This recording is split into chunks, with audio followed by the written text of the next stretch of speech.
พี่น้องอ่ะปองได้ก็ย้อนมาดีๆแล้วนั่นดีๆพี่พักตัวไอ้บอกอ่ะฮะพี่พักตัว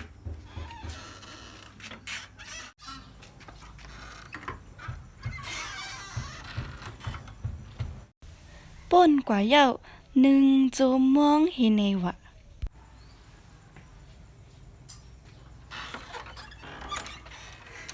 เสีย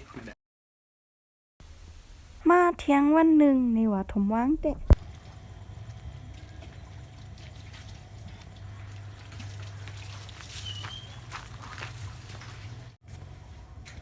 พี่น้องเจังว่าดำ ตอนนี้บนนายโย ลาด พี่พักตัว ฮะ พี่พักตัวแต่พี่ร้านนี้เป็นหนักพี่หนัก ลาดตัวปันน้ำว่าให้ผมลาดแล้วอ่านจะลาเฮมาบอกเลยกูมาหันสีๆนี่ว่าเขากวนพี่ปักปีให้ไหนเนี่ยยามีสิลองกับปกติมากครับผู้หันเที่ยวหันถึงมากขึ้นยอกดูเว้ยเพราะล่าก็เห็นดินให้ตัววันหน้าเนี่ยมันจะลาในเฮ็ดในติ๊กแกเบิ่งดูแน่ป่นกว่าเที่ยง1ชั่วโมงฮิเนวะ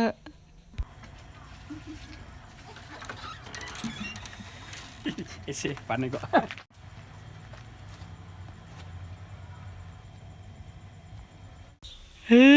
โหคำก็มาเที่ยงนี้ก็ไม่เดะ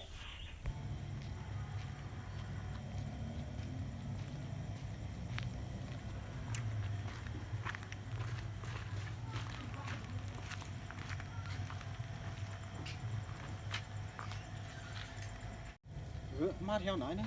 มาเมื่อกลางเลยแค่จะลาเนี่ยพี่เป็นเรือมาผมก็คุยทำจำโยกเขามีหวานกันนะมาอย่างกันนี่ปันว่า ที่หมาในไกลนี่กี่อย่างนึกว่าดีมากสองสามปอวันช้ำโปโก้จับยังล่ะยาแล้วเลยตอนนี้บนนายโยลาที่เคยพวก สวิตคาราย้ายเขาถ้ากันย้ายเขาก็เหลวไปไหนก็ผมลาที่เพลเด้จริงเหรอปันเที่ยงละหลงมีเงินเลยบอกให้ปันอิ่มเลยอ่ะโอ้จงขับมาย้อนเงินกับมึงนี่อยู่มาเที่ยงดูพลังนี่ก็แล้วพวกปั่นเอาขายเบื่อเนาะมือลอยลอย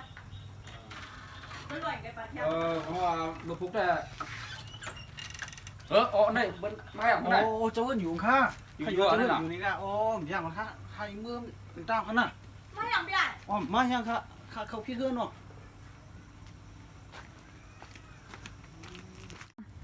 สูงขาวยางไม่โม่อยู่กับใครอย่างกันนะเขากว่าพี่พักเขากว่าเฮียก็เฉาอ๋อมีอย่างนี้เฮียห้ามเฮียเฉาว่าเฮียก็อ๋อเขาว่ากูวันทางพี่พักอยู่เขากว่ากูวันนี่ก็อยู่ว่ามีห่างกันนี่ก็ผมมีหังน้องยิงหักเขียนต้องหานะนั่นน่ะของพี่พักอยู่เลยเอามาย้อนเงินอ๋อนั่นเนาะอ๋อเจ้าวันนั้นมีห่างเอามาย้อนเงินว่าปีพักตูได้ว่าปีน้องต่างไผ่หันในกูเขามาย้อนจอมเลยวะอ๋อ